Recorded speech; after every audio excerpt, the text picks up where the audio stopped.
À Paris, sur l'île de la Cité, aux 3 quais de l'Horloge, se trouve le siège de l'IJ, l'identité judiciaire. Il est 19 h, l'équipe de permanence de nuit prend son service. Une nuit à l'IJ, pour Gilles, ça commence souvent au fourneau. Pour passer une nuit comme il faut quand même penser à se restaurer un petit peu. Donc ici, on a un petit local qui nous sert de cuisine, où on prépare des repas. Bon, ça reste assez succinct. Et quelquefois, on améliore un petit peu l'ordinaire. De permanence avec lui ce soir, Lucie, lieutenant de police, à l'IJ, elle est photographe. Gilles travaille depuis 10 ans pour la police scientifique. Il a l'habitude de ces gardes de nuit où il peut être appelé d'urgence sur une affaire n'importe quand. Tiens. Hop. Zo. Ce soir, d'ailleurs, le repas ne va pas traîner. Pas plus d'1 quart d'heure. L'équipe de permanence est attendue en banlieue parisienne. Vous êtes appelé pourquoi, Gilles? Alors là, on se rend à Clamart, dans le 92, pour une mort suspect. Donc, quelqu'un qui a été retrouvé dans son lit et on ne sait pas de quoi elle est morte. Ou elle est morte. On ne sait même pas d'ailleurs si c'est un homme ou une femme. Au bout d'un moment, je pense que c'est comme tous les métiers qui sont... on est beaucoup au contact de la mort. On met beaucoup de distance et naturellement, il y a une barrière psychologique qui se met, qui fait qu'on arrive très bien à surmonter l'émotion. Et puis avec l'habitude, ça va. Et maintenant, je pense que je suis prête, je suis blindée pour tout, quoi. Je crois que ça va. Alors, moi, je ne sais pas si ça laisse des traces après, à long terme. Moi, j'ai l'impression qu'il n'y aura pas de retour de coup de bâton, quoi, de retour de médaille, mais bon, on ne sait pas. Mais pour l'instant, moi, je le gère très bien, je suis bien dans ma peau et vraiment, il y a une coupure dès que j'ai quitté le travail, je pense plus du tout à ça, je suis dans la vie. L'équipe de l'IJ arrive sur place moins d'une demi-heure après avoir été appelée. Ils sont attendus car le cadavre d'une femme a été découvert dans son lit. Ils doivent recueillir tous les indices avant même que le corps ne soit enlevé.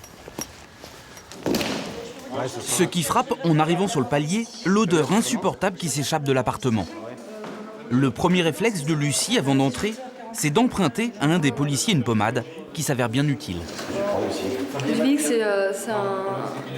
c'est un médicament, c'est une pommade pour le nez et ça permet de ne pas sentir l'odeur parce que l'atténuer parce que la personne est apparemment décédée depuis un petit moment. Voilà, on va aller voir. L'odeur ne laisse pas planer le moindre doute, la mort n'est pas récente.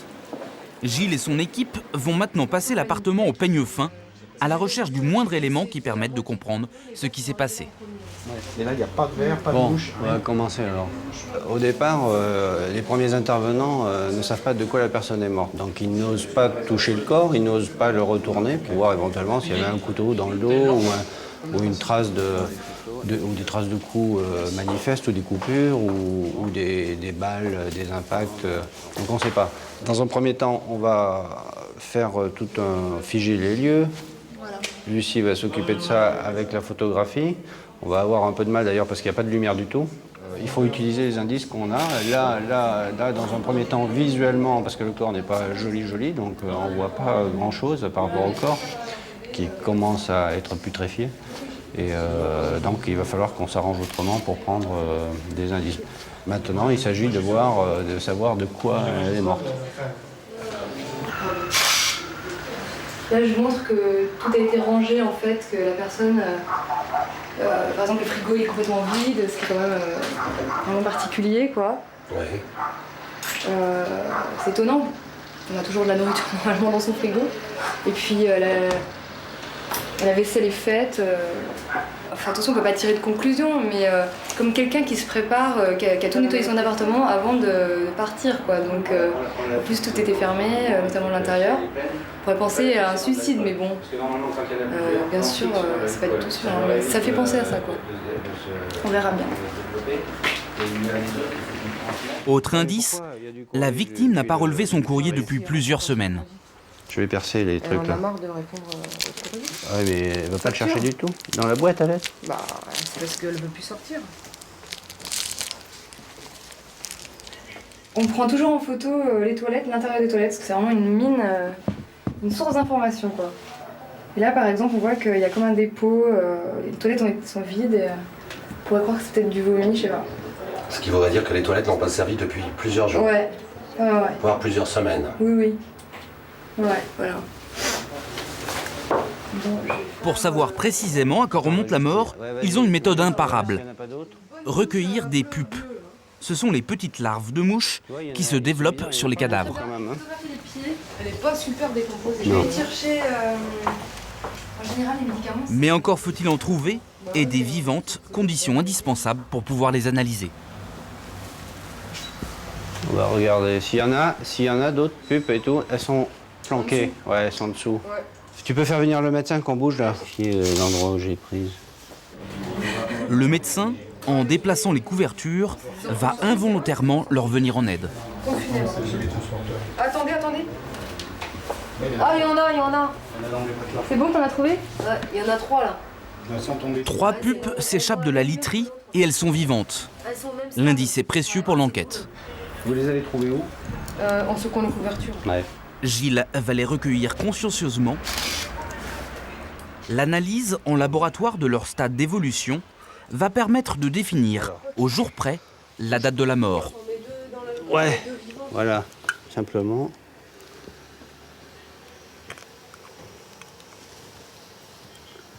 Il y en aura peut-être d'autres. Là, je suis obligé.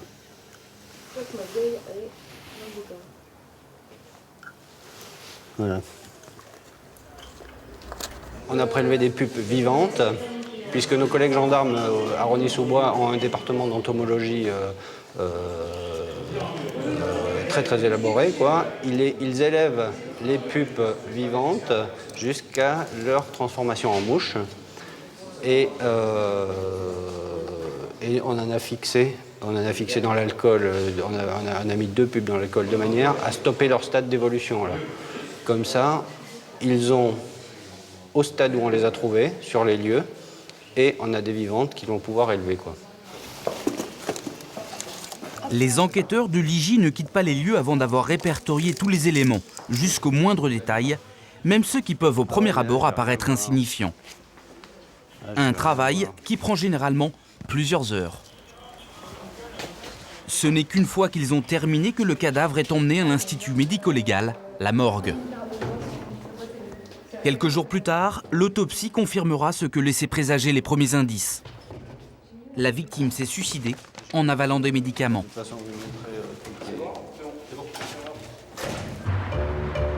À la tête de l'identité judiciaire de Paris, le commissaire divisionnaire Richard Marlet. Il dirige un service de 190 personnes. Des policiers, des techniciens chargés de recueillir et d'analyser tous les indices qui vont permettre de résoudre des enquêtes policières.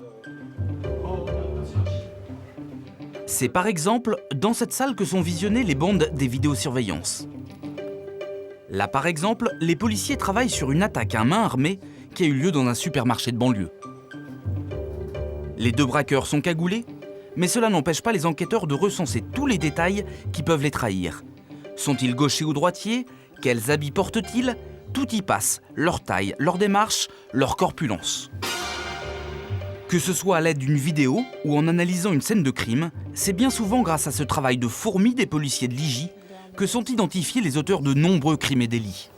La police judiciaire, son métier, sa mission, c'est de constater les infractions, d'en rassembler les preuves et d'en identifier les auteurs.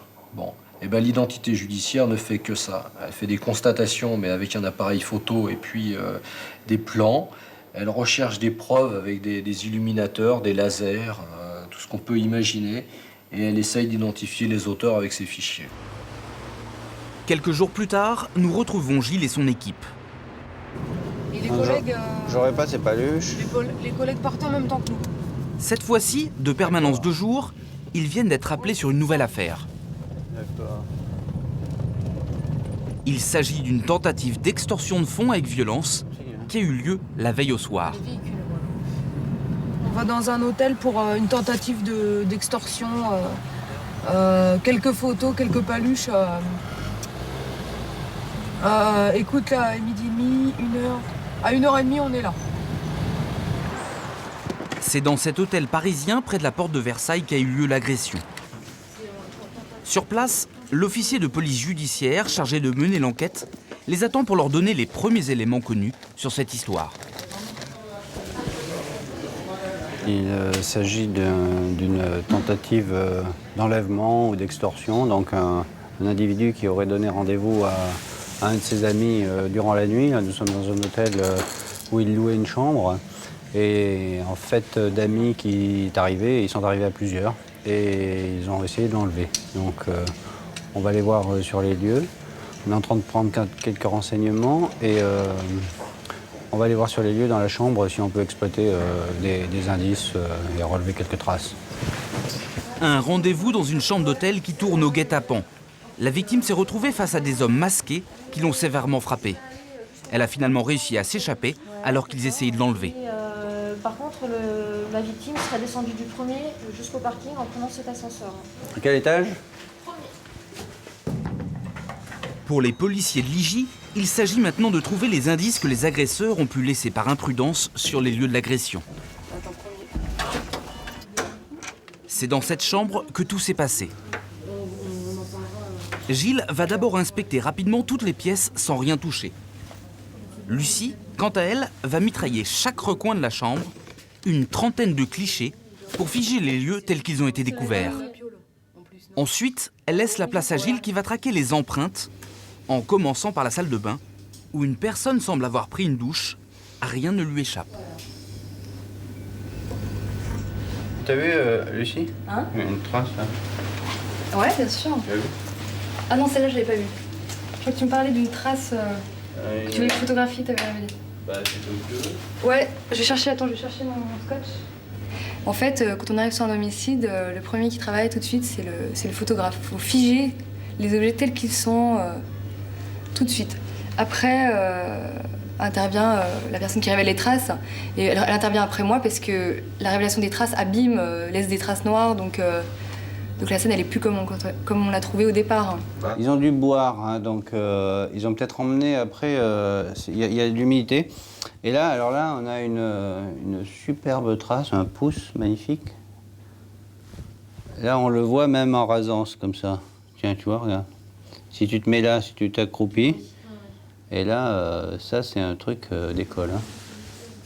Donc, il y a des grosses traces de doigts. Et là, il y a du doigt, là, il y a du doigt. À cet instant, Gilles est sûr de son coup. Les traces devraient parler. Plusieurs personnes se sont installées autour de cette table et ont laissé des marques de doigts sur le plateau de verre. Des indices si évidents que c'est pour lui presque une formalité de les débusquer. Bon, mais moi, j'ai été élevé à la campagne. Hein. Et puis, notre sport national, dans mon Limousin natal, c'est la recherche des champignons dans les bois. Et on est un peu dressé comme ça, là-bas. Et j'aime bien jeter un petit coup d'œil sur tout ce qui se passe.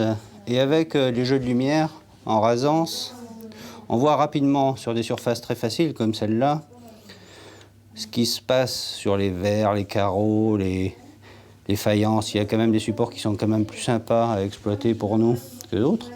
Mais Gilles ne cherche pas au hasard. Faut quand même un peu chercher. Faut s'imaginer un peu ce qui s'est passé dans les lieux. C'est pour ça qu'on lit un petit peu quand on peut les comptes rendus, les procès-verbaux et qu'on se fait expliquer ou par la victime quand elle est là, ou par le service enquêteur ce qui a pu se passer, quoi. Hein. Donc eux nous disent et savent très bien qui a fait quoi. Donc ils nous orientent. Et après, nous, en fonction des supports, en fonction des poudres dont on dispose ou d'autres moyens chimiques, on arrive à relever, à faire des relevés quand il y a des traces. Bon. Donc on fait un petit dessin pour matérialiser juste l'endroit sur lequel on trouve nos traces, puisqu'après on va faire un dessin beaucoup plus propre à l'ordinateur. Mais là, ça nous donne l'indication des traces. La récolte est bonne pour Gilles. Il a déjà relevé plusieurs traces de différents doigts. Oui, donc là, on a donc plusieurs traces, hein, superbes. Et qui appartiennent manifestement à plusieurs individus, hein, parce que là, je crois voir plusieurs pouces, et là, j'ai au moins 3 pouces différents, donc forcément, ça va être compliqué. Il faut que ça appartienne au même. Gilles va continuer à examiner toutes les pièces pour être sûr qu'aucune trace ne lui échappe. La table, c'est mouillé, et les pieds des verres sont secs. Hein. À mon avis, ils ont pas bu avec ces verres-là. Hein. Ils ont emmené leur matos, ils sont venus avec des canettes ou des choses comme ça, je pense. Le recueil des indices sur place, ce n'est qu'une partie du travail des équipes de l'IJ. Après chaque mission, les photographes comme Lucie déposent leur pellicule dans ce service. Car l'identité judiciaire de Paris a son propre laboratoire de développement. Tous les clichés y sont tirés en plusieurs exemplaires pour les besoins de l'enquête. Ce sont donc chaque jour des centaines de photographies qui sortent de cette machine. Là, ce sont les clichés que vient de prendre Lucie dans l'affaire d'extorsion de fonds à l'hôtel de la Porte de Versailles.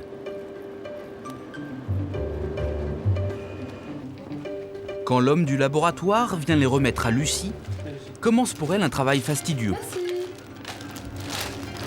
Bon, alors, je vais le mettre là-bas.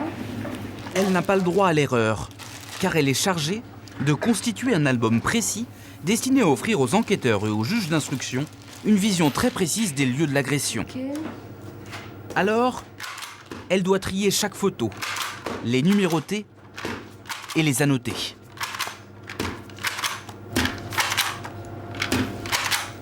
Merci. Hein. C'est pour la même affaire? De son côté, Gilles traite les traces qu'il a découvertes dans la chambre d'hôtel. Lui aussi va constituer un dossier dans lequel il va intégrer, avec de petits croquis, un descriptif précis des endroits où il les a trouvés. Il est plutôt confiant sur la qualité de ses relevés. On ne peut jamais être sûr à 100% parce que ça serait toujours un peu prétentieux. Mais enfin là, sur des traces comme ça, relevées comme ça, ce ne sont pas nos collègues enquêteurs qui ont fait le tour de la table basse en déposant des gros pouces comme ça. Donc c'est bien les occupants qui ont laissé leurs doigts. Et les derniers occupants connus étaient quand même les auteurs de l'agression de cette nuit. Donc avec tout ça, et avec un peu de flair et d'expérience, on peut penser quand même que là, si ces gens-là sont connus dans notre base du système informatique, on devrait pouvoir les retrouver assez rapidement. Je ne veux pas me substituer au service qui effectuera l'enquête, mais nous, c'est ce qu'on sent sur place. On est obligé aussi de rentrer un peu en situation pour savoir ce qui s'est passé, sentir un peu l'affaire. Nous, notre job consiste à dire, voilà, on a retrouvé les doigts qui se trouvaient à tel endroit, à tel moment, et ces doigts correspondent à telle personne.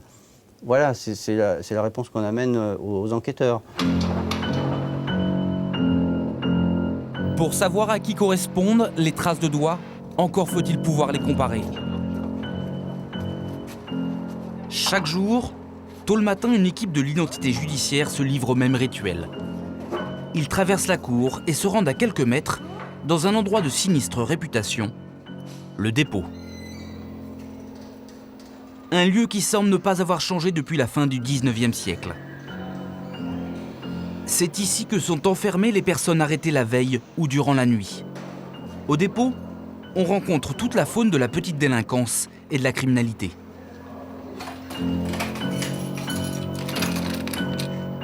Les interpellés du jour vont tous, sans exception, devoir passer devant l'équipe de l'identité judiciaire. Isabelle et ses spécialistes des empreintes vont les ficher les uns après les autres. Les femmes, on est là, comme ça c'est plus long. On ne va pas trop par là, on a plus rigolo. Allez-y, avancez. Première étape, le recensement, l'établissement de la fiche d'identité. Et après, vous prenez le deuxième et le troisième. Hop, arrêtez-vous là. Quel est votre nom? Comment? Bonjour.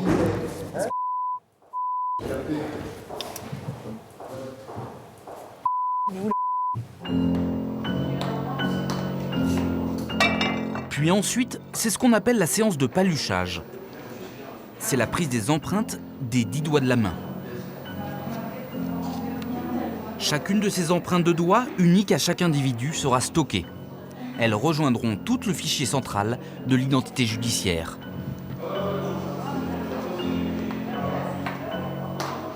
Ensuite, il y a la séance photo. Il faut s'asseoir sur cette chaise appelée Bertillon, du nom de son inventeur. Elle a été conçue pour que chaque personne photographiée tienne la même pose, de face comme de profil.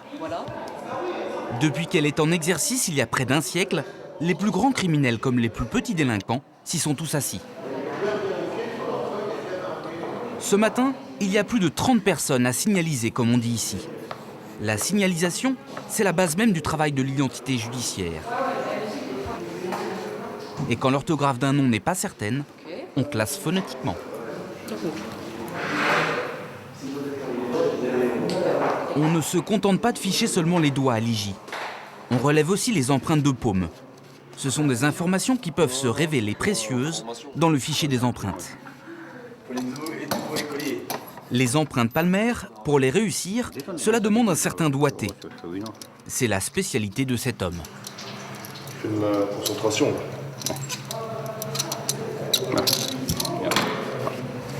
Les doigts joints, le pouce écarté et la main molle. Alors là, détendue. Doucement. On va prendre un télo. Là, c'est la carte autoroutière. Bah, des fois, il y en a qui se posent la question, savoir si je suis policier ou... Technicien. Ah, oui. Avec ma blouse blanche, des fois, il y en a qui me prennent pour un docteur, qui me demandent des médicaments.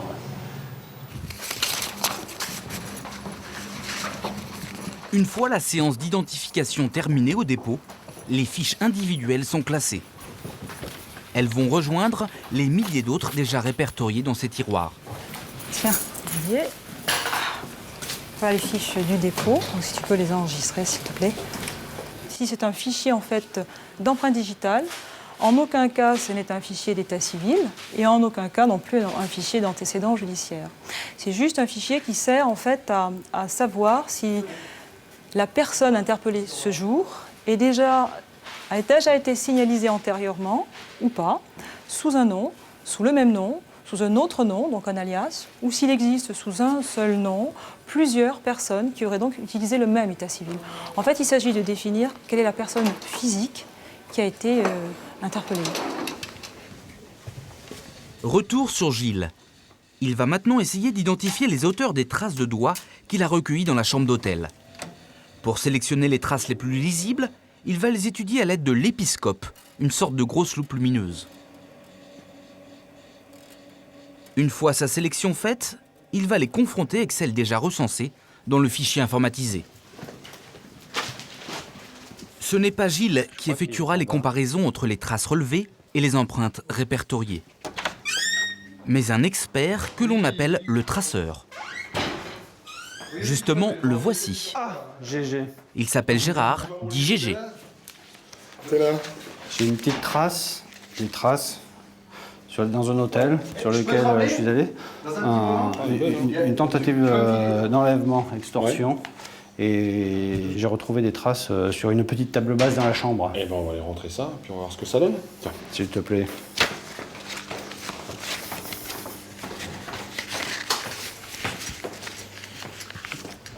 GG est un des plus anciens traceurs de l'identité judiciaire à Paris. Durant de nombreuses années, comme Gilles, il a traqué les indices sur les scènes de crime. Aujourd'hui, il poursuit leurs propriétaires dans les fichiers. Premier coup d'œil sur ces fameuses traces. Normalement, elles sont belles. Ça dit quelque part, ça ? Ouais, c'est dans l'ordre, tout est dans l'ordre. On va la scanner. Les clichés de Gilles sont scannés par l'ordinateur. Ils seront comparés à toutes les empreintes répertoriées par la mémoire de l'unité centrale du superfichier de l'identité judiciaire. Alors, selon moi, mais avant, les deux hommes sélectionnent les clichés de traces à étudier pour éviter d'envoyer deux fois la même. Là, je sais pas. Par contre, là, simplement, j'ai vu que c'était les mêmes. Hein. Ouais, c'est les deux mêmes, ouais. On va les mettre en... L'épiscope, j'ai regardé, ce sont les Une fois la recherche lancée, le système donne sa réponse en 4 heures maximum. Dans ce fichier, il y a tout de même 2 millions d'individus recensés. Une configuration de pouce gauche. Enfin, c'est gros en tout cas, il y a de la surface, mais... forme de S, caractéristique de la main gauche. Ouais. Je lui dis d'ici à peu près 1 heure ou 2, on va avoir une réponse. Ça serait bien si ça sort comme ça, ça serait du direct live. Faut-il qu'il soit connu, hein? Faut-il qu'il soit dans la base, ouais, c'est sûr. Enfin, on a quand même 2 millions, on a bien dedans quand même. Moins d'une heure après, verdict. L'homme qui a laissé ses empreintes dans la chambre d'hôtel est-il connu des services de police? Donc on va aller voir ça, voilà, elle est revenue, elle est là, elle est en file d'attente. Donc on va avoir dans la fenêtre de gauche ce qu'on a rentré tout à l'heure, la trace qui a été relevée par Gilles, qui a été relevée sur les lieux. Et dans la fenêtre de droite, on va faire défiler les différents candidats que nous propose la machine. Elle nous fait un énorme tri, puisque je vous dis 2 millions d'individus. Donc multiplié par 10 doigts, ça fait 20 millions d'images. Et sur 20 millions d'images, elle va nous en ramener 25 à l'écran. Et là s'arrête son travail. À nous, après, de faire défiler ces 25 images et de se prononcer sur l'identification ou la non-identification. Pour s'en assurer, on va quand même, parce qu'on nous demande, au niveau de la France, on a ce qu'on appelle un standard numérique de 12 points, c'est-à-dire qu'il faut trouver 12 points signalétiques placés sur la trace et sur l'empreinte de référence, exactement au même endroit, sans aucun point de divergence. Et là, à partir de ce moment-là, on pourra affirmer, et on le fera par écrit, on affirmera que cette trace a été produite par l'empreinte de tel individu. Et on ira au besoin devant un tribunal pour expliquer tout ça. Donc il suffit de trouver ces fameux 12 points signalétiques. On va agrandir un petit peu, là par exemple. Trouver ces 12 points communs, pour GG, c'est un jeu d'enfant. En une seule. Et ben on appelle ça un embranchement dans notre jargon. Et de l'autre côté, on a les deux mêmes petites lignes noires qui montent, et hop, il n'y en a plus qu'une seule qui continue. Donc ça fait le même embranchement. Donc ça nous fait déjà un point de comparaison. Voilà, on va descendre la ligne, là, la crête papillaire, et en se décalant, on a un petit embranchement. On va descendre la ligne, et on a le même petit embranchement ici à droite. On va compter 1, 2, 3, 4, 5 crêtes. 1, 2, 3, 4, 5 crêtes, on a encore un embranchement. On repasse une ligne, on a encore un embranchement. Bon bah là il n'y a pas de souci, on est arrivé à, on a même 13 points, parce que c'est bien lui, donc on va pouvoir, on va imprimer tout ça. Puisque ça va faire partie du dossier d'identification. Et pour l'instant, on n'a toujours pas le nom de l'individu incriminé, puisqu'on n'a que des numéros de stick, ces numéros de code barre qu'on a ici. Ça c'est la loi informatique et liberté qui nous a imposé ça dès le début du FAED, il y a une dizaine d'années, pour pas que des noms puissent éventuellement influencer l'opérateur. Donc là, il n'y a que des numéros, donc on se fie qu'aux images, et comme ça, il n'y a aucun souci. Ensuite, une fois les dossiers bouclés, ils atterrissent sur le bureau du patron, pas peu fier du travail de son service. Tout ça, c'est des identifications qu'on a fait à partir de traces qu'on a découvertes. C'est vachement bien, ça. Affaire de viol. Là, on en est à la phase d'identification. Pour nous, l'affaire est couverte. Alors après, ça ne veut pas dire que évidemment que toutes les personnes qu'on a identifiées sont tous des auteurs, mais là, on quitte notre domaine de compétence et on passe la main au service d'enquête. Alors là, on produit, donc ce travail-là est fait pour le SDPJ 92, donc pour la police judiciaire des Hauts-de-Seine, et puis tout le reste sont des identifications qu'on fait, là cette fois en termes de petite et moyenne délinquance pour la sécurité publique de la Petite Couronne, le 92, le 93, le 94, et puis la police urbaine de proximité. Donc là, on a un vol avec effraction, un deuxième vol avec effraction. Dans des locaux discrets, presque anonymes, au milieu d'une cité du nord de Paris. C'est ici que se trouve une brigade spéciale créée l'année dernière par la préfecture de police de Paris. Sa mission ? Traquer les délinquants identifiés par le fichier des empreintes, mais qui ont disparu dans la nature. Les retrouver et les arrêter, c'est le travail de ces enquêteurs de la police urbaine de proximité. Ce sont des spécialistes de l'identification, mais par souci de sécurité, vous ne verrez pas leur visage, car tous les jours ils sont sur le terrain, en planque, en train d'essayer de débusquer leur cible. À la tête de cette brigade, Alain, capitaine de police. Il a 15 hommes sous ses ordres. Non mais dans quelle valise? La valise. Ah oui, c'est les caves. A priori, tout a été vu. Ah non, tout a été vu, a priori. Oui, elles sont occupées de tout. Aujourd'hui, ces équipes sont sur la piste d'un homme multirécidiviste, dont les empreintes digitales ont été relevées dans de nombreuses affaires. Sans adresse connue, ils sont sur sa piste grâce au tuyau d'un indique. Le dispositif pour l'arrêter est prêt. Après plusieurs heures de planque, un suspect a été repéré physiquement par les hommes de la brigade. Il se balade sur un marché au milieu du piège que lui tendent ses poursuivants. Il remonte vers la veilleuse. Donc il remonte Belleville vers le haut. 6 vols effraction. 6 vols avec effraction, en laissant ses empreintes. Il en a certainement fait beaucoup plus que ça, mais bon, sur les 6, il a laissé chaque fois une trace. Ouais, Sandra. Le suspect, le voici. Ouais, Il ne passe qu'à quelques mètres des policiers en planque. De prendre, ouais. Ah ouais, il est avec ses baskets noires, tout en beige, donc ouais. Ah, c'est bien lui. Hein. Et on pourrait lui sauter dessus et puis l'arrêter, hein, parce qu'on a tout ce qu'il faut dans le dossier, mais bon, comme on l'a en main et comme il traîne, autant faire un petit tour, l'accompagner, voir ce qu'il fait, éventuellement voir si on peut le loger, avoir son domicile. S'il tape, le faire en flag, pourquoi pas. Donc on prend un peu notre temps derrière, si tu veux. Rue Desnoyers sur la droite, ouais, c'est une rue toute pourrie, ça. Ok. On est passé là en voiture tout à l'heure, c'est tout pourri dans cette rue là. S'il faut, on fera un passage en voiture et puis on ira les attendre de l'autre côté. Mais il y a des bars pourris là-dedans aussi. Hein. Méfiez-vous, allez-y en couple. Ok. D'accord. La filature et les surveillances vont durer plus de 6 heures. Les policiers vont finalement passer à l'action et l'interpeller. Une manœuvre qu'ils vont exécuter en une poignée de secondes. Bonjour monsieur, bonjour police. Vous avez des papiers s'il vous plaît? Bonjour monsieur. C'est un contrôle d'identité. Vous mettez pas les mains dans les poches. Ok? Ah. Non, c'est pas la peine de lever les mains en l'air. Vous avez des papiers monsieur? Vous avez des papiers s'il vous plaît monsieur?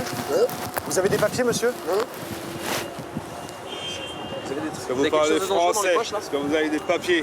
Oui. Non. Ils sont où les papiers? Oui, non. C'est oui ou c'est non? Bon, on l'embarque. On embarque. Hein.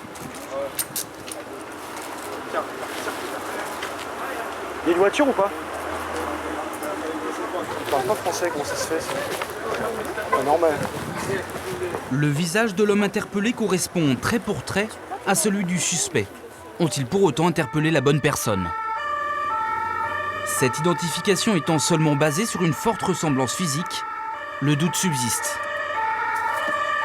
Pour en avoir le cœur net, il suffit aux policiers de relever ses empreintes et de les comparer à celui du fichier. Arrivé à la brigade, avant même de relever les empreintes, le doute s'est installé chez certains policiers. Je pense pas que ce soit baisé. Qu'est-ce que t'en penses, toi, franchement? Je pense pas que c'est baisé. Non, voilà. Soit l'histoire de... Non. On est parti comme des balles. Ah, c'est bon. Donc là, on fait vérif de paluche. Ouais. Bah, si c'est bon, c'est bon. Si c'est pas bon... Ouais, vous avez un doute? Bien souvent, la comparaison d'empreintes se fait à l'œil nu. Parfait, c'est mieux. On va faire maintenant une comparaison donc, des empreintes qu'on a, qui ont été relevées précédemment sur l'individu qui a commis les casses, avec celles qui ont été relevées donc, sur la personne qu'on supposait être l'auteur de ces vols avec effraction. La ressemblance physique était troublante. Mais en revanche, cela ne semble pas être le cas pour les empreintes digitales. Rapidement, les policiers en tirent les conclusions. J'ai regardé tous les doigts, il n'y en a aucun qui correspond. Il n'y en a aucun qui correspond. Eh ben, fin du contrôle d'identité. Regarde, tu vois le pouce droit, il est bien caractéristique également, quoi. Tu vois, au centre, il y a un truc bizarre, là. Regarde ici, il n'y a rien à voir, il n'y a rien qui correspond. Le suspect est disculpé. Là, il y a deux ronds, là. Attends, c'est pas le bon doigt. Ah non. Oh, c'est pas le mec, c'est pas lui. Vous êtes d'accord avec moi? Sûr et certain, c'est pas lui. Vous êtes d'accord avec mon analyse? J'en suis persuadé. Très bien. Comment tu veux toujours avec... Appelle moi, je viens, c'est pas... Non, mais il n'y a pas grave. C'est très gentil de nous avoir suivis pour vérifier vos empreintes. Vous voyez, comme ça se passe bien. Il n'y a pas de problème. Et voilà. C'est pas grave, excusez-moi. Vous ne connaissez pas le monsieur qui est sur la photo? Quelle photo? Lui là.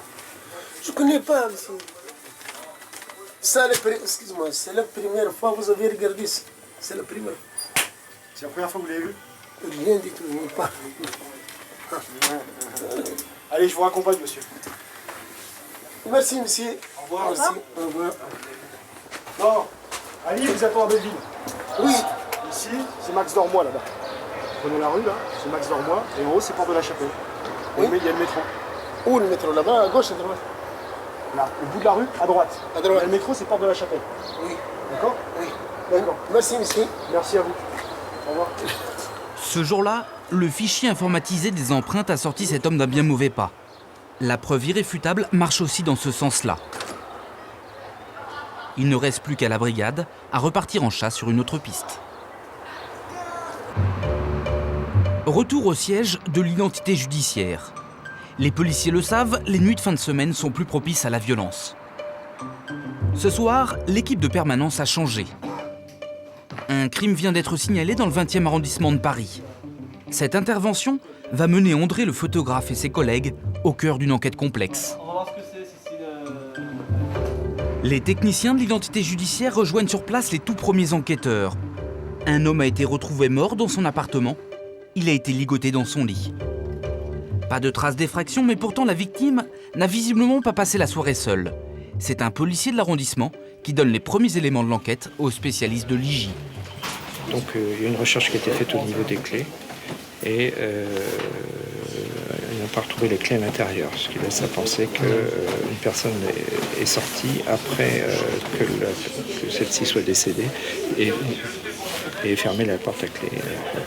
Il y a d'autres éléments qui ont disparu, qui semblent avoir disparu, qui sont les cartes de paiement, un téléphone portable, alors qu'il y a ici un chargeur, mais il n'y a pas le téléphone portable. Et ça, la famille le confirme? Les amis, Les amis? Il habitait seul. Il habitait seul. Ok. D'accord. Qui est rentré sur les lieux? Vous? Donc les pompiers. Enfin, d'abord les 4 personnes qui sont là, qui ont découvert le corps, les pompiers. Première déduction des policiers, la victime connaissait sans doute son assassin. Il y a l'ordinateur portable qui disparaît. Sans trace d'effraction, cette affaire d'homicide en est d'autant plus compliquée. Elle va nécessiter de lourdes investigations.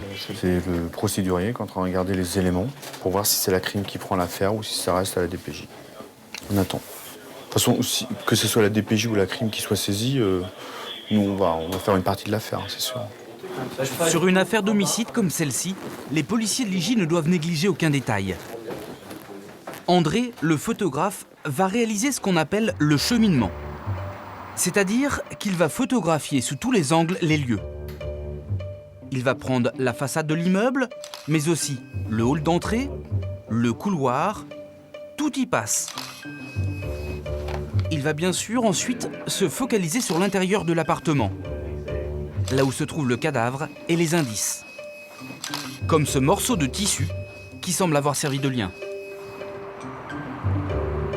De retour au bureau, André indique par des flèches sur les photos tous les indices trouvés. Une flèche pour indiquer donc le chèque et flèche 2, les liens ayant servi à ligoter la victime ou... ouais, ça c'est bon. Je vais donner le numéro de téléphone. Cet album est bien sûr destiné aux policiers chargés de l'enquête et aux juges d'instruction, mais aussi aux jurés d'assises qui auront peut-être à se prononcer sur ce dossier. C'est la prestigieuse brigade criminelle qui récupère l'affaire. Mais elle a besoin de s'appuyer sur tout le savoir-faire de l'identité judiciaire. Les vieilles techniques de relevé d'empreintes digitales ne suffisent plus. Il s'agit de passer à la vitesse supérieure pour rechercher des traces d'ADN.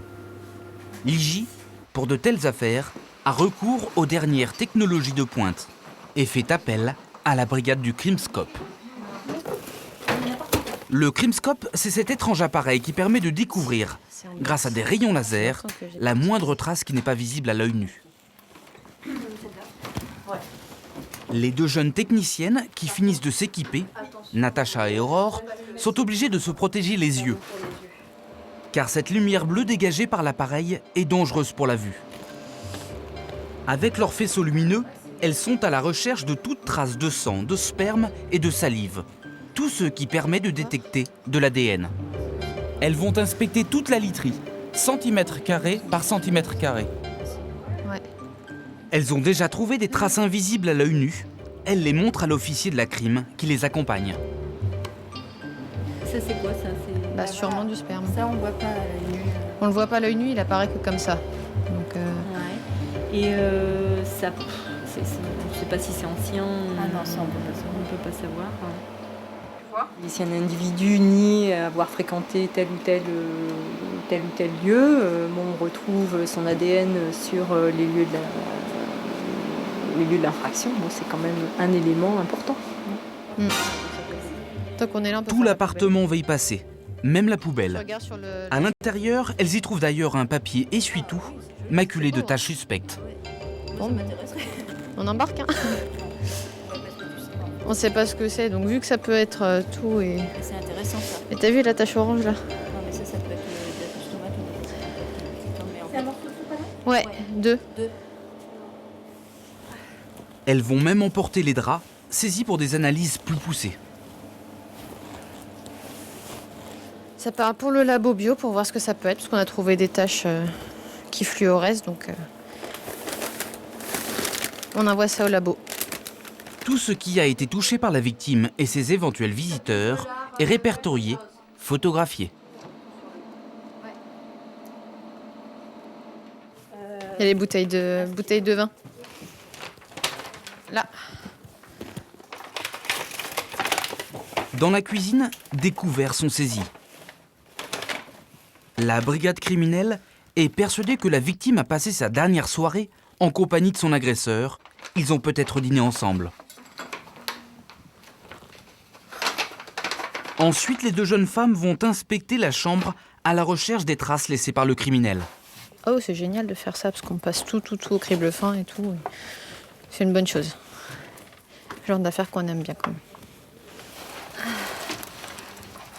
Merveilleux. Si elle vient pas avec moi celle-là, c'est que franchement...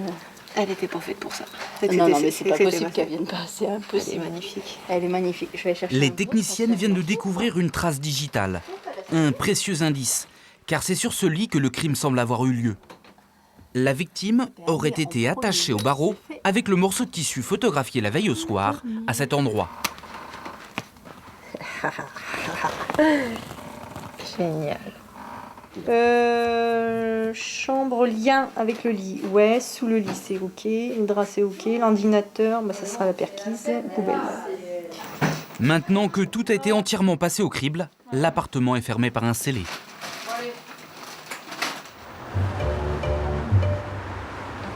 Le 3 quai de l'horloge n'abrite pas que l'identité judiciaire.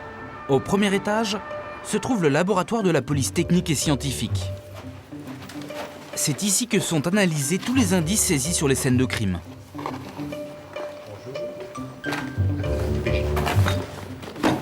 Dépôt de CD, FNEG et comparaison empreinte. C'est un officier de police de la brigade criminelle qui vient déposer les précieuses pièces récupérées dans l'appartement du 20e arrondissement. Pour des recherches éventuelles avec l'ADN de la victime. Voilà. Donc ça, c'est des prélèvements qui ont été faits à l'IMN. Voilà, ça plus au frais. Enfin, les 3, quoi. C'est les derniers, Le 17. Le 9. Le 21. Elle n'a plus qu'à attendre les résultats des analyses en espérant que les traces d'ADN prélevées permettront d'identifier l'agresseur.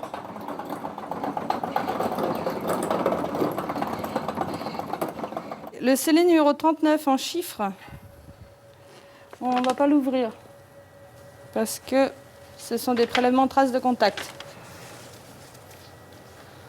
Ce sont des scellés qu'on appelle traces de contact, c'est-à-dire des scellés qui vont être très peu chargés en cellules. Donc on préfère les ouvrir vraiment qu'au moment de l'analyse pour ne pas les contaminer, pour ne pas risquer d'avoir des soucis. Dans ces enveloppes, il y a les couverts qui auraient été utilisés par la victime et ceux qui l'accompagnaient le soir de sa mort. Parmi ces pièces, qu'elle manipule avec les plus grandes précautions, il y a bien sûr le morceau de tissu avec lequel la victime a été attachée au barreau de son lit. Ouais, à part ça. Un drap housse. Avant d'entamer les analyses de tous ces scellés, il faut photographier chacun des objets. Aïe.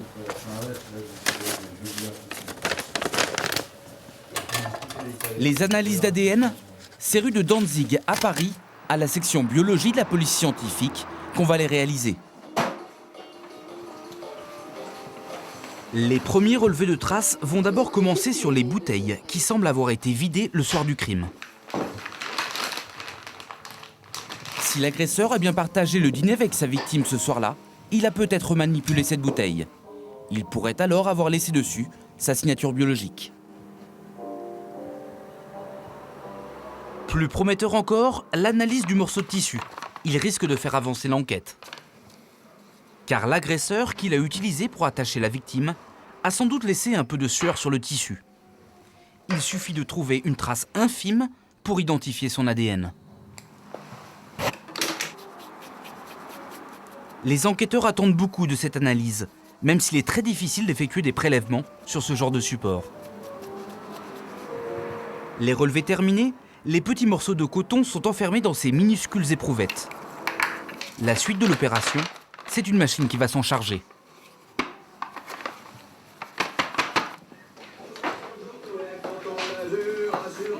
Même si la police scientifique a appris à travailler dans l'urgence, il faudra attendre entre 3 et 10 heures pour obtenir le profil génétique de l'homme qui a manipulé le morceau de tissu. Si la brigade criminelle attend ces résultats avec impatience, c'est parce qu'elle a déjà des suspects. Les policiers sont remontés jusqu'à 3 hommes qu'ils soupçonnent de s'être trouvés dans l'appartement le soir du drame. La crime a prélevé des échantillons de salive sur chacun de ces 3 suspects. Elle espère que l'ADN de l'un d'entre eux est identique à celui trouvé sur les objets saisis dans l'appartement, comme le morceau de tissu. Maintenant, c'est au tour de ces prélèvements de salive d'être analysés. Quelques heures plus tard, résultat. Toutes les analyses génétiques pratiquées dans le cadre de cette affaire sont enfin prêtes. Les policiers vont pouvoir comparer l'ADN des 3 suspects avec celui trouvé sur le morceau de tissu. Un élément déterminant pour l'enquête. C'est la chef de la section qui est chargée de comparer tous les spectres ADN.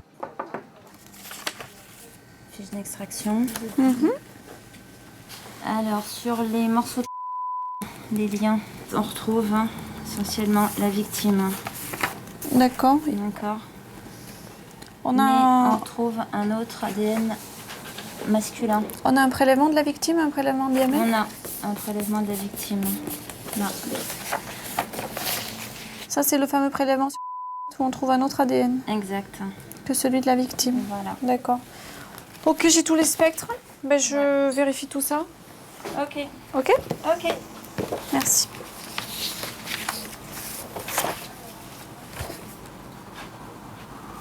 Le morceau de tissu va sans doute parler. Il ne faudra que quelques minutes à cette spécialiste pour trouver ce qu'elle cherche.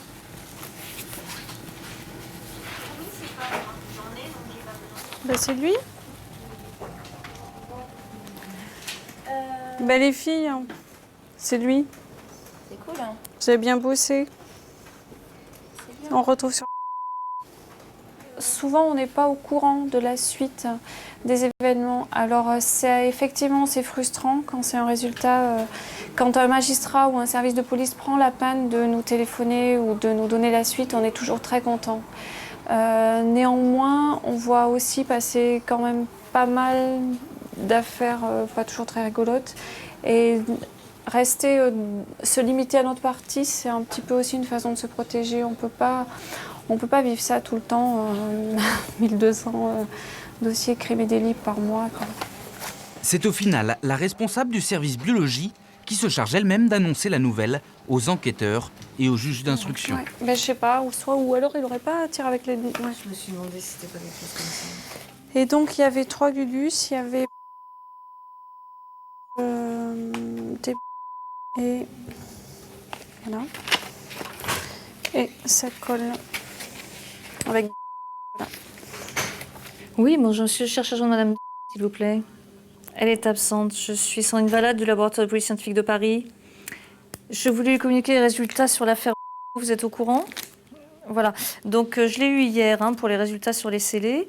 Donc, aujourd'hui, on a profilé 3 individus. C'était pour lui dire que c'était le profil de...